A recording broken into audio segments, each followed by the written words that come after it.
कांग्रेस और बीजेपी एक है, मैं बता रहा हूं आपको, मेरी इस बात का यकीन कर लो। आप बोलेंगे ओवैसी कैसे बोल रहे हो, नई पार्लियामेंट की बिल्डिंग बनी, देखा आपने? उस नई पार्लियामेंट की बिल्डिंग में नरेंद्र मोदी को ये दिल में बैठ गया कि मैं जो भी करूंगा हिस्ट्री बनाऊंगा, तारीख में मेरा नाम होना चाहिए। नई पार्लियामेंट की बिल्डिंग बनी तो नरेंद्र मोदी ने कहा कि महिलाओं को रिजर्वेशन मिलेगा लोकसभा और विधानसभा में, 33% मिलेगा। जब वो बिल पार्लियामेंट में आया तो हमने उठकर कहा कि हम महिला आरक्षण के खिलाफ नहीं है, बस हमारा डिमांड यह है कि इन महिलाओं में ओबीसी महिला क्यों नहीं है, इन महिलाओं के रिजर्वेशन में मुस्लिम महिला क्यों नहीं है। पूरे पार्लियामेंट में सन्नाटा हो गया, ये क्या कह रहा है, नई बात कह दिया इसने।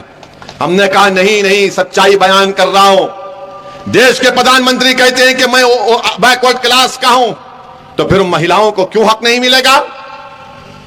कांग्रेस बोलती कि ये हमारे हैं, तो हमने कहा जब तुम ये कहते हो कि हम तुम्हारे हैं, तो फिर हमारी महिला एमपी एमएलए क्यों नहीं बनेगी?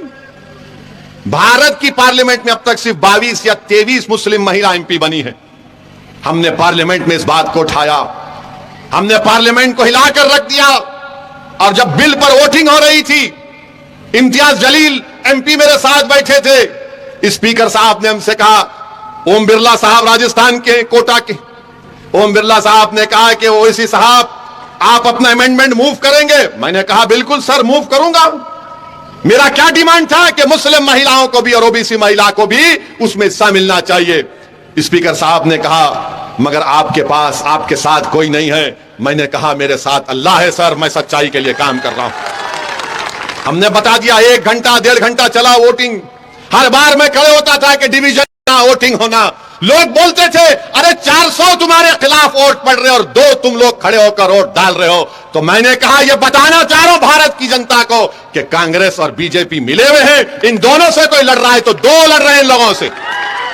अब आप इनसे पूछो कांग्रेस वालों से, वो बोलेंगे नहीं ओवैसी महिलाओं के खिलाफ है, मैं महिला के खिलाफ हूं। जितना मैं घर में दबके रहता हूं कोई दबके नहीं रहता। अब जिसके पास कोई नहीं है उन्हें डरते ही नहीं किससे भी।